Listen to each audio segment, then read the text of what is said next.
सरस्वती त्वयं दृश्या वीणा पुस्तकधारिणी हंसवाहसमायुक्ता विद्यादानकरी मम प्रथमं भारती नाम द्वितीयं च सरस्वती तृतीयं शारदा देवी चतुर्थं हंसवाहना पंचमं जगति ख्यातं षष्ठं वागीश्वरी तदा कौमारी सप्तमं प्रोक्तमष्टमं ब्रह्मचारिणी नवमं बुद्धिदात्री च दशमं वरदायिनी एकादशं क्षुद्रघण्टा द्वादशं भुवनेश्वरी ब्राह्मी द्वादशनामानि त्रिसन्ध्यं यः पठेन्नरः सर्वसिद्धिकरी तस्य प्रसन्ना परमेश्वरी सा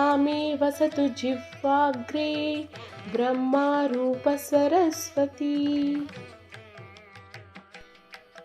హాయ్ అండి, అందరికీ నమస్తే. అందరూ ఎలా ఉన్నారు? ఆ అమ్మవారి దయ వల్ల మీరంతా కూడా ఆరోగ్యంగా ఆనందంగా ఉండాలని మనస్ఫూర్తిగా కోరుకుంటున్నాను. ఒకదాని తర్వాత ఒకటి మాఘమాసం అంతా కూడా మనకు పండగలు, వ్రతాలు ఆల్రెడీ లాస్ట్ వీడియోలో నేను షేర్ చేశాను.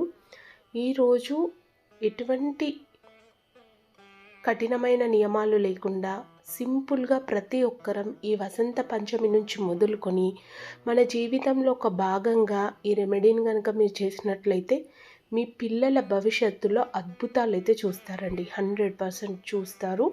అంతేకాకుండా మీరు కూడా ఏదైనా వృత్తిలో ఉన్నా, వ్యాపారంలో ఉన్నా, లేదైనా ఒక జాబ్లో ఉన్నా ఖచ్చితంగా 100% ఇంప్రూవ్మెంట్ కనిపిస్తుంది. అదేంటి అనేది వీడియోలో షేర్ చేస్తాను. వీడియో ఎక్కడ స్కిప్ చేయకుండా చూడండి. ఈ వీడియో అయితే మీ అందరికీ కూడా ఇన్ఫర్మేషన్ వీడియోగా మారుతుందని అయితే నేను 100% చెప్తాను. ఇక వీడియోలోకి వెళ్ళిపోదాం.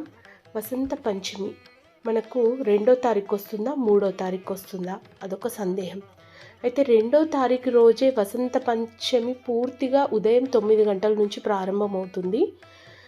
సోమవారం రోజు ఉదయం 8 గంటల వరకే వసంత పంచమి గడియలు ఉన్నాయన్నమాట. సో అందుకని సూర్యోదయంతో మీరు అనుకుంటే గనక వసంత పంచమి సోమవారం ఫిబ్రవరి 3న వస్తుంది. అయితే గృహప్రవేశాలైనా లేదా ఇంకేదైనా షాప్కి సంబంధించి ముహూర్తాలైనా, లేదు అంటే మనం ఇంకేదైనా పిల్లలకు అక్షరాభ్యాసం చేయించాలన్నా వసంత పంచమి అనే ఒక రోజును దాంట్లో రాహుకాలము, వర్జము, శుభముహూర్తము, దుర్ముహూర్తము ఇలాంటివి ఏవి చూడరండి. వసంత పంచమి అంటేనే వజ్రం లాంటిదని చెప్పుకోవచ్చు.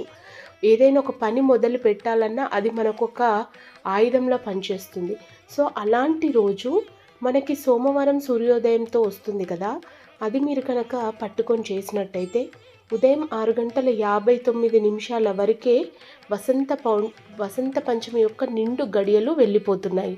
ఈ లోపల చేయలేని వాళ్ళు చేయలేరు. కాబట్టి ఆదివారం రోజు ఉదయం 9 గంటల నుంచి ఆ రోజంతా ఉంటుంది. కాబట్టి ఆదివారం అక్షరాభ్యాసం కానీ, ఏవైనా షాప్ ఓపెనింగ్స్ కానీ, మనకు మాఘమాసంలో ఆదివారం మరీ విశేషం. మనందరికీ తెలుసు మాఘమాసం ఆదివారం సూర్యుడు యొక్క బలం మనకి ఎక్కువగా ఉంటుంది. అందులోనూ వసంత పంచమి ఆదివారం మీరు ఏదైనా షాప్ కానీ, లేదా ఒక డ్యూటీలో జాయిన్ కావాలనుకున్నా, లేదా ఒక వ్యాపారం సింపుల్గా చేయాలనుకున్నా ఆదివారం చేసుకోవచ్చు. ఇక గృహప్రవేశాల విషయానికి వస్తే మాత్రం బ్రాహ్మీ ముహూర్తంలోనే మనం గృహప్రవేశాలు చేస్తాం. కాబట్టి అది మనం సోమవారం 3 గంటల సమయం నుంచి 6 గంటల వరకు పూజలు చేసుకుంటే చాలా బాగుంటుందన్నమాట. ఇప్పుడు ఈ డౌట్ అయితే క్లియర్ అయింది కదా. మీరు 2వ తారీఖున చేయాలనుకుంటే 2వ తారీఖున జరుపుకోవచ్చు. 3వ తారీఖు రోజు చేయాలంటే 3వ తారీఖు. మా నిజామాబాద్లో అయితే అక్షరాభ్యాసం వాసర సరస్వతీదేవి నిలయమైనటువంటి స్వయంభుగా ఉన్నటువంటి వాసరా పీఠ నిలయే, అక్కడికి వెళ్ళి అక్షరాభ్యాసం చేస్తారు. ఉదయం 6 గంటల లోపల అక్షరాభ్యాసం అందదు. కాబట్టి పిల్లలకి అక్షరాభ్యాసం చేయించాలనుకునే వాళ్ళు ఆదివారం రోజే దూర ప్రాంతాలకు ఎక్కడైనా వెళ్ళాలి అనుకుంటే చేసుకోవచ్చు. అంతేకాకుండా సరస్వతీదేవికి మాత్రమే ప్రత్యేకమైన రోజు కాదండి, ముగ్గురమ్మల మూలపుటమ్మ. అసలు ఈ వసంత పంచమికి చాలా విశిష్టత ఉంది. అదేంటి అనేది మనం ఇప్పుడు తెలుసుకుందాం. వసంత పంచమి అంటే మాఘమాసంలోని శుద్ధ పంచమి రోజున జరుపుకునే పండగను వసంత పంచమి, శ్రీ పంచమి లేదా మదన పంచమి అని కూడా పిలుస్తాం. అయితే ఈ ఈరోజు సరస్వతి దేవిని ప్రధానంగా ఆరాధించాలి. ఆమెకు మనం జ్ఞాన దేవతగా, విద్యలకు ఆధార దేవతగా, భక్తులు పూజలు చేసుకునేటటువంటి గొప్ప రోజుగా ఈ వసంత పంచమిని చెప్పుకుంటాం. వసంత ఋతువు ప్రారంభానికి సంకేతంగా నిర్వహిస్తాం కాబట్టి దీనిని వసంతోత్సవం అని కూడా కొన్ని ప్రాంతాల్లో పిలుస్తారు. మరి సరస్వతీదేవి యొక్క పూజ యొక్క విశిష్టత ఏంటి ఈరోజు చేయడం వల్ల అంటే, సరస్వతీదేవి జ్ఞానానికి మూలం. పిల్లల్లో విద్యాభిలాషను పెంపొందించడానికి ఈ రోజున ఆమెకు పుస్తకాలు, పెన్నులు అమ్మవారి ఎదుట ఉంచి విశేషంగా పూజించి బీదవారికి, చదువు పట్ల ఆసక్తి ఉన్నవారికి, అసలు కొనుక్కునే స్తోమత లేని వాళ్ళకి ఇస్తే గనక లక్ష్మీదేవి కటాక్షంతో పాటు సరస్వతీదేవి యొక్క అనుగ్రహంతో తెలివితేటలు అనేటివి పెరుగుతాయట. సంగీతం, నృత్యం, సాహిత్యం మూల దేవత కాబట్టి సరస్వతీదేవికి సంగీత ప్రదర్శనలలో కూడా అర్చనలు ఈ వసంత పంచమి రోజు నిర్వహిస్తారనమాట. సరస్వతీదేవిని పూజించడం వల్ల జ్ఞానప్రాప్తితో పాటు వాక్ శుద్ధి, సద్బుద్ధి, మేధాశక్తి, ధారణా శక్తి, ప్రజ్ఞ వంటి గుణాలను ఆమె ఆశీర్వదిస్తుందని భక్తుల యొక్క నమ్మకం, విశ్వాసం. వ్యాసుడంతటి వాడే అమ్మవారిని తపస్సు చేసి గెలుచుకున్నాడంటే మనపోటి వాళ్ళం ఎంత చెప్పండి.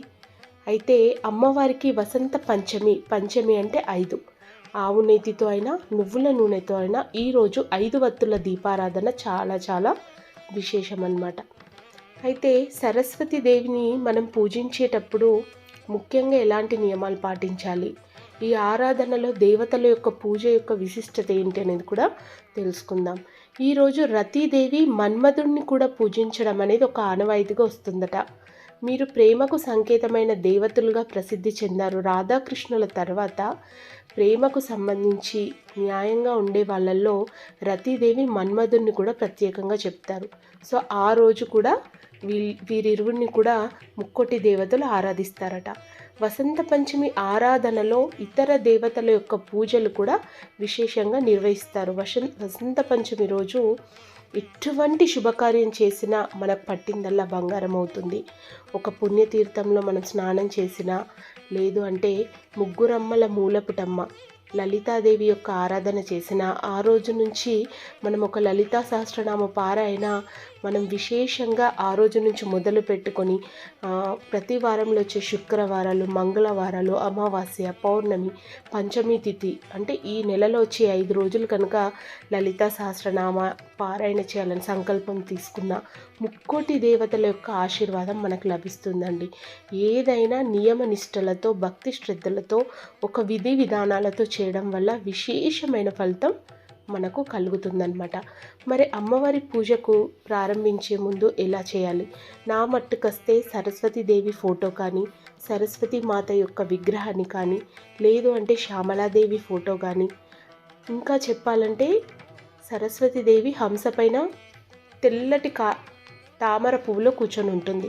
అలాగే గాయత్రీదేవి కూడా వేద విద్య పండితురాలు.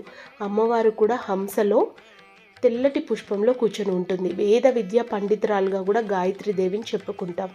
సో అందుకని గాయత్రి వ్యాహృతి సంధ్యా ద్విజబృంద నిషేవిత, ఇచ్ఛాశక్తి, జ్ఞానశక్తి, క్రియాశక్తి స్వరూపిణిగా కూడా ఈ అమ్మవార్లందరినీ కొలుస్తూ ఉంటాం. అయితే మా ఇంట్లో సరస్వతీదేవి ఫోటో లేదు, దక్షిణామూర్తి ఫోటో ఉంది. మా పిల్లలు అక్కడే చదువుకొని పూజ చేస్తారు. అంటే దక్షిణామూర్తి యొక్క శ్లోకాన్ని రోజు జపిస్తారు. అయితే ఈ గాయత్రీదేవి అమ్మవారు లాస్ట్ ఇయర్ నవరాత్రుల్లో మన ఇంటికి వచ్చింది. అంతేకాకుండా నా ఇష్టదైవం, నా ఆరాధ్య దైవం కూడా. మొట్టమొదటగా నేను భక్తి భావనలోకి వచ్చిన తర్వాత మొట్టమొదటగా ఇష్టదైవంగా నేను భావించింది గాయత్రీదేవి అన్నమాట. మన చుట్టుపక్కల ఉన్న వాళ్ళందరికీ కూడా ఈ విషయం తెలుసు. సో గాయత్రీదేవి లాస్ట్ ఇయర్ నుంచి మా ఇంటికి వచ్చింది కాబట్టి నేను గాయత్రి అమ్మనే వసంత పంచమిగా అమ్మవారి స్వరూపంగానే భావించి పూజించుకుంటాను. ఇంట్లో పిల్లలకు సంబంధించి పెన్నులు కానీ, బుక్కులు కానీ అన్నీ కూడా అమ్మవారి దగ్గర పెట్టుకొని విశేషంగా పూజ చేసుకుంటాను. ప్రతి శుక్రవారం కూడా అమ్మవారికి అభిషేకాలు, శ్లోకాలు అయితే పఠనం చేస్తాను. మా ఇంట్లో గాయత్రీదేవి యొక్క నిత్య ఆరాధన అనేది జరుగుతుందండి. మీకు ఇప్పుడు బుక్ కూడా చూపిస్తాను, చూడండి. మీకు సరస్వతీదేవి ఫోటో ఉన్న శ్యామలాదేవి ఫోటో ఉన్న, గాయత్రీదేవి ఫోటో ఉన్న చేసుకోవచ్చు. ఇది ఏది లేదు అనుకుంటే చాలామంది దగ్గర లక్ష్మీ, సరస్వతి, గణపతి వారు ఉన్నటువంటి ముగ్గురు చిత్రపటం కూడా ఉంటుంది. ఆ ఫోటోకైనా పూజించుకోవచ్చు. ఏదీ లేకపోతే ఒక చిన్న కాయిన్, అమ్మవారి రూపు కాయిన్ పెట్టుకొని కూడా మనం పూజించుకోవచ్చు. ఇక్కడ భక్తి మాత్రమే ప్రధానం అన్నమాట.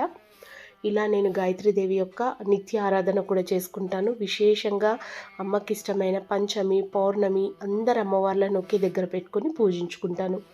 ఇక వసంత పంచమి యొక్క విశేషాల విషయానికి వస్తే, తెల్లని పద్మమిపై ఆసీనురాలైనటువంటి సరస్వతీదేవి చేతుల్లో వీణ ఉంటుంది, పుస్తకం ఉంటుంది, జపమాలను కూడా ధరించి ఈ సరస్వతీదేవి ఉంటుంది. ఈ సరస్వతీదేవి అహింసామూర్తి కావడంతో ఆమె చేతిలో ఎలాంటి ఆయుధాలు ఉండవన్నమాట.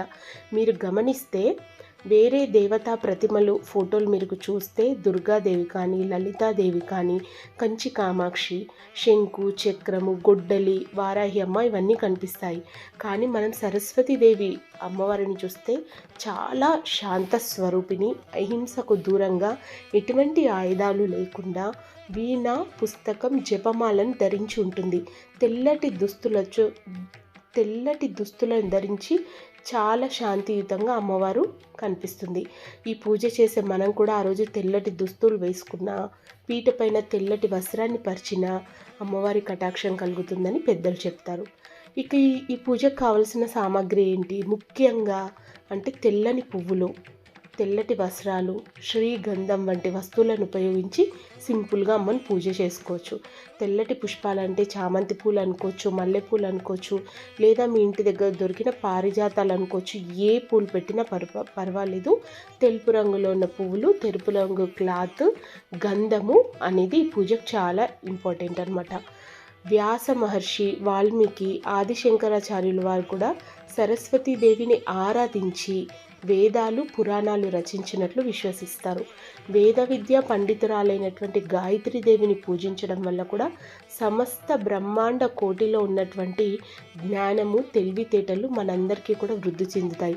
ఇప్పటికీ కూడా మనం ప్రతి పూజ చేస్తే హిందువులలో మొట్టమొదటగా మనం గణపతి వారి యొక్క పూజను చేస్తాము. అలాగే నైవేద్యాలను సమర్పించే సమయంలో లేదా పూజ మొదలు పెట్టేటప్పుడు భూశుద్ధి తర్వాత గాయత్రి శ్లోకం జపించిన తర్వాతనే మనం పూజ స్టార్ట్ చేస్తాం. అంటే మీరు అర్థం చేసుకోండి అమ్మవారి ప్రాధాన్యత ఎంత ఉంటుందనేది. ఏది లేకపోతే ప్రతిరోజు, ఈరోజు ఎందుకు చెప్తున్నానంటే ఈ వసంత పంచమి నుంచి మొదలుకొని ప్రతిరోజు ఇంట్లో పిల్లలైనా పెద్దవాళ్ళైనా ఒక్క శ్లోకాన్ని రోజు చదువుకుంటే కనుక బుద్ధి, తెలివితేటలు ఆటోమేటిక్గా చదువు పట్ల శ్రద్ధ అనేది పెరుగుతుందండి. అదేంటి అంటే గాయత్రి మంత్రం. ఓం భూర్భువ స్వః తత్సవితుర్వరేణ్యం భర్గో దేవస్య ధీమహి ధియో యో నః ప్రచోదయాత్. 5 సార్లు చదువుకోవాలి మగపిల్లలైతే. చాలా విశేషమండి నిజంగా. అదే అమ్మవారి దగ్గర తులసి మాలను మనం పెట్టాలి. ఈ వసంత పంచమి రోజు తులసి మాలను పెట్టి 5 వత్తుల దీపారాధనతో అమ్మను పూజించి ప్రతి శుక్రవారం కూడా మీరు తులసి మాల పైన పసుపు నీళ్ళు చల్లి చక్కగా ఆ తులసి మాలతో జపం చేసుకొని ఆ రోజంతా కూడా సరస్వతీదేవి ఫోటో ఉన్న, గాయత్రీదేవి ఫోటో ఉన్న అక్కడ పెట్టండి. పెట్టి శనివారం రోజు వెళ్ళేటప్పుడు మీ పిల్లలకు స్కూల్ బ్యాగ్లో ఈ తులసి మాలను వేయండి. మెడలో ధరిస్తే ఇంకా మంచిది, కాకపోతే స్కూల్లో అలౌ చేయరు కాబట్టి స్కూల్ బ్యాగ్లో ఒక పక్కన పెట్టుకోమని చెప్పండి. మళ్ళీ ఆ వారం అంతా కూడా పిల్లల దగ్గరే ఆ తులసి మాల ఉంచి గురువారం రోజు మళ్ళీ మీరు తీసి కొంచెం పసుపు నీళ్ళు లైట్గా చల్లి మళ్ళీ శుక్రవారం అంతా కూడా పూజ చేసి శుక్రవారం అంతా కూడా పూజ దగ్గర అమ్మవారి చిత్రపటం దగ్గరే ఉంచి మళ్ళీ శనివారం ఇవ్వండి. ప్రతి గురువారం మీ పిల్లల దగ్గర నుంచి తీసుకోవడం, శుద్ధి చేసి పూజలో పెట్టుకోవడం, శనివారం రోజు మళ్ళీ మీ పిల్లల బ్యాగ్లో పెట్టడం. ఈ ఒక్క రెమెడీ చేసి ప్రతిరోజు 5 సార్లు గాయత్రి మంత్రాన్ని, సరస్వతి శ్లోకాన్ని మీ పిల్లలకు చెప్పించండి. వాళ్లకు చదువు పట్ల ఎందుకు ఆసక్తి ఉండదు, ఖచ్చితంగా ఆ అమ్మవారు కృప కలిగి వాళ్ళకి బుద్ధి, కుశలత, జ్ఞానం, తెలివితేటలు అన్నీ పెరిగిపోతాయి. ఖచ్చితంగా 100% చేయండి. 100% చెప్తున్నాను, ఇది చాలా చక్కగా పనిచేస్తుంది. అలాగే ఈ వసంత పంచమి ఒక్క రోజైనా అమ్మకి తెల్లని పాయసం, బ్యాంబినోతో ఉన్నటువంటి తెల్లని పాయసమైనా, అటుకుల పాయసమైనా, లేదు అంటే మీరు కొబ్బరితో చేసినటువంటి తెల్లటి అన్నాన్నైనా అమ్మవారికి నివేదించండి. బుక్కులు, పెన్నులు అమ్మవారి దగ్గర పెట్టి పూజ చేసుకోండి. ఆ బుక్కులు, పెన్నులు మీ పిల్లలతో పాటు ఎవరైతే బీద పిల్లలు ఉంటారో వాళ్ళకి కూడా చుట్టుపక్కల వాళ్ళకు పంచిపెట్టండి. వసంత పంచమి నుంచి మొదలుకొని ప్రతిరోజు 5 సార్లు గాయత్రి శ్లోకం జపించండి. తులసి మాలను తెచ్చిపెట్టుకొని ఖచ్చితంగా పూజలో ఉపయోగించి గురువారం, శనివారం నేను చెప్పిన రెమెడీస్ అయితే ఖచ్చితంగా పాటించండి. గాయత్రి శ్లోకంతో పాటు ప్రతి పిల్లలకి ఇప్పుడు స్కూల్లో చెప్తున్నారు. సరస్వతి నమస్తుభ్యం వరదే కామరూపిణి విద్యారంభం కరిష్యామి సిద్ధిర్భవతు మే సదా పద్మపత్ర విశాలాక్షి పద్మకేసర వర్ణిని నిత్యం పద్మాలయా దేవి సామం పాతు సరస్వతి. ఈ శ్లోకాన్ని ప్రతిరోజు ఒక్కసారి ఓం భూర్భువ స్వహ తత్సవితుర్వరేణ్యం భర్గో దేవస్య ధీమహి ధియో యోనః ప్రచోదయాత్. ఈ శ్లోకాన్ని ప్రతిరోజు 5 సార్లు స్నానం చేసిన తర్వాత మీ పిల్లలకి నోటితో అనిపించి వాళ్ళకి దేవుడి దగ్గర అమ్మవారికి కుంకుమార్చన ప్రతి శుక్రవారం మీరు తులసి మాల దగ్గర కుంకుమార్చన చేసుకుంటారు కదా, ఆ కుంకుమార్చనను ప్రతిరోజు మీ పిల్లల నుదుటకు పెట్టండి. ప్రతి శుక్రవారం 5 వత్తులతో దీపారాధన చేయండి. ప్రతి శుక్రవారం తులసి మాలను అమ్మవారి దగ్గర పెట్టి మీకు వచ్చిన స్తోత్రాలతో అమ్మవారిని పఠనం చేయండి. శనివారం రోజు పిల్లలకి స్కూల్ బ్యాగ్లో ఆ తులసి మాలను ఉంచండి. ప్రతి గురువారం రోజు తులసి మాలను తీసి శుద్ధి చేసి శుక్రవారం అంతా అమ్మవారి చిత్రపటం దగ్గర నుంచి పూజించుకోండి. అసలు విశేషమైన ఫలితాలండి. ఇలా మీరు కంటిన్యూ చేస్తూ పోతే మన ఇంట్లో ఆడవాళ్ళకు పీరియడ్స్ వచ్చినా చూస్తూ ఒక 6 వీక్స్, 7 వీక్స్, 10 వీక్స్ అయిన తర్వాత మనం చెప్పాల్సిన అవసరం లేదు. మన పిల్లలే ఆ పద్ధతిని పాటిస్తారు. వాళ్ళు ఖచ్చితంగా చేస్తారు. వాళ్ళ నిత్య జీవితంలో ఒక భాగంగా భావించి పూజిస్తారు. అప్పుడు వాళ్ళకి అన్నీ ఇస్తుంది అమ్మవారు, 100% ఇస్తుంది. ఇలా అయితే పూజ చేసుకోండి. ప్రతి శుక్రవారం కూడా తెల్లటి పాయసాన్ని అమ్మవారికి నివేదించండి. ఓకేనా అండి? ఖచ్చితంగా ఈ వీడియో మీకు నచ్చితే లైక్ చేయండి. మరిన్ని పూజలకు సంబంధించి ఆధ్యాత్మికంగా భగవంతునికి దగ్గరయ్యే విశేషాలన్నీ కూడా మీతో పంచుకుంటాను. మరొక వీడియోతో మిమ్మల్ని అందరినీ కలుస్తాను.